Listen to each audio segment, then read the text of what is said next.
Good evening. I'm Nima and this is Forum Daily for Monday, January 9th. We begin the newscast tonight with a major procurement announcement from the federal government. Canada is buying 88 new F-35 fighter jets at a cost of $19 billion. Defense Minister Anita Anand says the first aircraft is set for delivery in 2026. Each jet will cost roughly $85 million US. The F-35s will replace the Royal Canadian Air Force's aging fleet of CF-18s. The Canadian government first announced plans to buy the F-35 back in 2010. Now, this was before politics and government mismanagement put a pause on the program. A former Clinton-era White House official says a continental vision by the leaders of Canada, the U.S., and Mexico is key to tackling the economic and foreign policy challenges of the post-pandemic world. Eric Farnsworth leads the D.C. office of the Council of the Americas, and he says as the three amigos prepare for their summit in Mexico City, a continental perspective will be vital to make substantive progress on several issues. Those include fortifying supply chains, mitigating China's influence, and building a 21st century workforce in the aftermath of the COVID-19 pandemic. U.S. President Joe Biden arrived in Mexico City last night, while Prime Minister Justin Trudeau flew in today. All right, well, meanwhile, the three leaders have issued a joint statement on the political unrest in Brazil. The statement says Canada, Mexico, and the United States condemn the January 8th attacks on Brazil's democracy and on the peaceful transition of power. They say that their governments stand with Brazil. Brazilian authorities have detained over 1,200 after thousands of supporters of former President Jair Bolsonaro stormed Congress, the Supreme Court, and the presidential palace. Well, the friends and relatives of victims killed during the downing of a Ukraine International Airlines jetliner have called for justice and accountability from the Iranian regime. Canadians from coast to coast marked 3 years on Sunday since Iran's military shot the plane down, which killed 176 people, including 55 Canadian citizens and 30 permanent residents. The Association of Families of Flight PS 752 victims remembered those lost in the crash during a ceremony in Toronto. This while loudly condemning the Islamic Republic of Iran's human rights violations. All right, switching gears to Deloitte's latest energy, oil, and gas price forecast, which calls for volatile prices in the first quarter of this year. The firm is citing global factors, including the war in Ukraine and China's rocky pandemic reopening plan. Deloitte's Andrew Botterill says higher energy prices would normally lead companies to increase their budgets and invest in larger projects. But he believes they will instead shore up their balance sheets and brace themselves for continued volatility. Canadian bank CEOs say they're able to adapt to the higher credit requirements that the banking regulator has set in preparation for more uncertain economic times ahead. In December, the Office of the Superintendent of Financial Institutions raised the capital requirements that banks have to keep on hand by 0.5 percentage point. This while also increasing the range of potential future increases as a potential safeguard as higher interest rates put higher stress on borrowers. Canada's banking leaders are meeting at RBC's Bank CEOs Conference in Toronto. The Nova Scotia Securities Commission is warning residents about a cryptocurrency scam. The commission says they're aware of a scam affecting Nova Scotians, which starts with unsolicited messages via text, email, or social media with an advertisement for crypto trading. Next, the scammer will try to persuade the individual to open a crypto trading account and deposit money into that account. The victim is then sent a fake account statement that shows large gains. But when the victim attempts to withdraw the money, the scammer demands additional fees and then stops responding. And the commission warns that very little can be done to recover those lost funds. It looks like Yukon's new premier is a veteran politician who has served in the legislature since 2016. Ranj Pillai was acclaimed as leader by the Liberal Party's executive over the weekend. Mr. Pillai says details about the swearing-in ceremony will be released soon. He replaces former Premier Sandy Silver, who announced in September that he was stepping down and did not intend to run in Yukon's 2025 general election. Back on the East Coast, two Halifax-based coastal defense vessels left port today to join a naval operation off West Africa. HMCS Glace Bay and HMCS Moncton have a combined complement of 92 sailors. The ships will also take part in a multinational exercise focusing on counter-piracy, terrorism, and smuggling. The vessels are to make several port visits, including in Ghana, Sierra Leone, Senegal, Ivory Coast, and Portugal. Stay with us. Forum Daily will be right back when we return.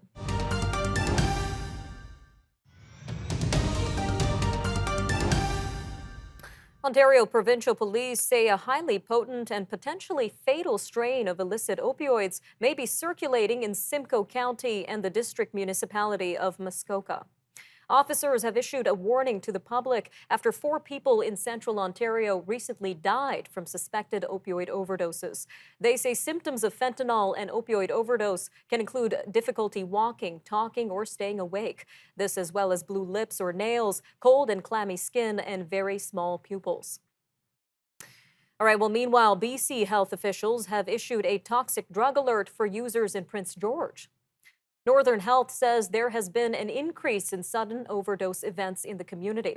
It says substances consumed are causing prolonged sedation and are requiring multiple doses of naloxone to reverse. The healthcare provider is advising drug users to consume substances with caution. The Cowessess First Nation in Saskatchewan was put into lockdown on Saturday afternoon. This comes after reports of an armed man being in the community. This is according to a public service announcement posted to the community's Facebook page just after 2 p.m., which said a man who may be armed with a gun had abandoned his vehicle near the water treatment plant. During the lockdown, Saskatchewan RCMP confirmed that officers from its Broadview detachment were searching for the man. They allege he had attempted to break into a house and uttered threats. A meeting of the Toronto Police Services Board is hearing arguments on whether the city's police force should get a nearly $50 million funding increase.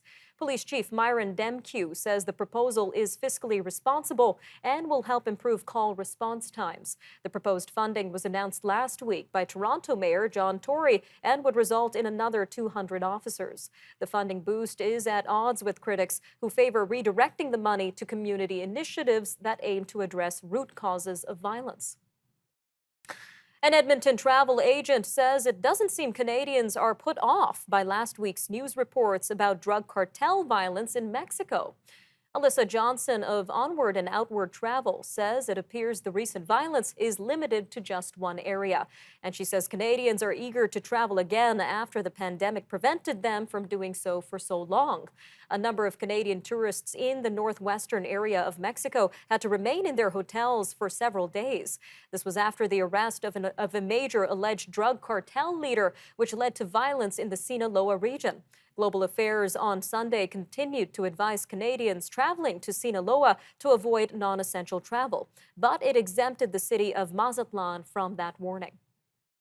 Well, it looks like the stock price of Lululemon Athletica was down 7.8% in late morning trading on the Nasdaq after it issued cautious outlooks for its fourth quarter.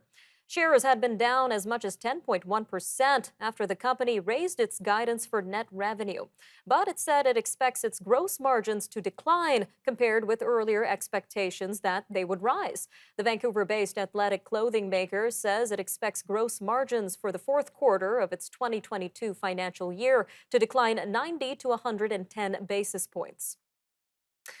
Several executives at Canaccord Genuity Group are making a $1.127 billion bid to take over the Vancouver-based financial services company. They include the firm's chief executive chairman, the entire global operating committee, and several senior and tenured employees from across its business.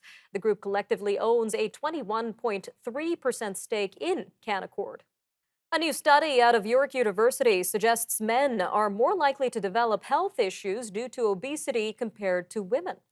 A professor at the Toronto University says the research indicates men are more likely to develop cardiovascular disease, insulin resistance, and diabetes if they are obese. Professor Tara Haas says the study looked at cells in mice that make up the building blocks of blood vessels in fat tissue. They discovered the process of reproduction of new blood vessels were high in female mice. However, the males were more sensitive to inflammation and had slower reproduction. NASA says a 2,400 kilogram science satellite that has been in orbit since 1984 plunged through the atmosphere off the coast of Alaska overnight. The agency says it hasn't received any reports of injury or damage from falling debris, and it doesn't expect to. Most of the satellite was expected to burn up in the atmosphere, and NASA put the odds of falling debris injuring someone at 1 in 9,400. Well, the last of 15 runaway cows that have been on the move since July in central Quebec were captured over the weekend.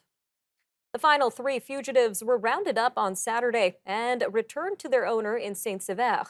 Quebec's Farmers Union is trying to determine who is responsible for tracking and capturing future runaway farm animals, but government officials insist that they aren't responsible.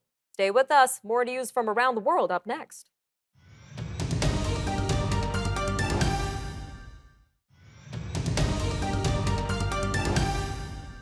Several police groups, including some of the largest in Ontario, say they're working to end what they call an unacceptable wave of violence following the killings of 5 police officers in 4 months. The Canadian Police Association, the Police Association of Ontario, the Ontario Provincial Police Association, and the Toronto Police Association say they'll examine judicial frameworks and what they're calling a growing and chronic shortage of officers. Mark Baxter, president of the Police Association of Ontario, says they estimate there is a shortage of 2,000 to 2,500 officers in police organizations across the province. Well, joining us now to discuss the situation is Mr. John Cerasuolo, president and CEO of the OPPA. Sir, welcome to Forum Daily. Well, thanks for having me. So let's start with the killings of 5 police officers in just 4 months. Some very troubling numbers here. What do we know so far about the key causes behind this? Well, I think each one has its own circumstances that led to the tragic events. We are hearing something with regards to bail conditions, and in some cases, in the instances that we had just past a week and a half ago, that individual was on bail, had some conditions, strict conditions, and wasn't abiding by them. So that's a huge issue for us at this point in time. If people are released on conditions, we have to make sure that they're strict conditions, and 2, they're abiding by those conditions. And the real big concern for us is people being released on serious violent offenses with firearms, and they're being released and they're out in the public. Not only are they an officer safety issue, they're a public safety issue. And that should be a concern to everyone. And the police associations involved here are also highlighting a shortage of officers. So, what would you say is behind this shortage? Well, it's ebbs and flows as well, but also increased demand on what we're doing, in policing. And usually, any new units that are created come from the front line. So we have to be able to backfill the front line when we create other units, as well as other initiatives that various police services perform. So right now, it's also ebbs and flows with retirements. And in the mid 90s, we had huge hiring within the OPP. And now we are seeing those individuals retiring now. So we have to backfill those officers that are retiring. So right now, there is a shortage, and trust me, every police service is dealing with shortages right now because we're all in the same boat. Those ebbs and flows flow in all the police services at the same time. And it's a national issue, not just a provincial issue. Now, at the same time, policing is also facing some criticism. We're hearing advocates calling to defund the police and allocate funding to address the root causes of violence, which they're pointing to mental health, housing, socioeconomic disadvantages. What are your thoughts on this? And is there a way to address both perspectives and concerns here? There is, but I'm going to be quite blunt here. I think that's ludicrous to defund the police.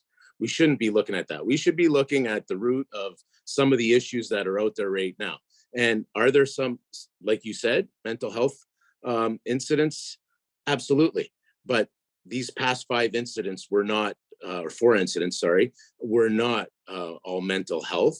They are incidents where people are out on release, on conditions, on bail, and we need to look at that. And we need to bring some solutions to the table because, I think what you're hearing from most police officers, and the general theme is it's not working, it's broken. Well, I think we need to take a real serious look at that and with the lawmakers and to ensure that we enhance it enough that it's doing what we need it to do. Just a quick 45 seconds left here, sir. But what sort of solutions are police associations in Ontario and across Canada proposing here? Well, we're proposing a whole bunch of ideas, but you know what? Working with the provincial government and the federal government, working with the chiefs of police, both provincially and federally, I think we can bring some really good solutions to the table with the proper analysis of bail conditions and just looking at what the problems are that we are seeing collectively and trying to bring solutions to the table to try to resolve that. All It's the right, main sir. goal. Definitely lots to keep our eyes on. Again, thank you again for giving us your time today on Forum Daily. Alrighty. Thank you very much. Stay with us. We'll be right back. And after the break, we're going to take a look at the major news stories and headlines from around the world as hundreds are detained after Brazil's riots in the capital. That story and more up next.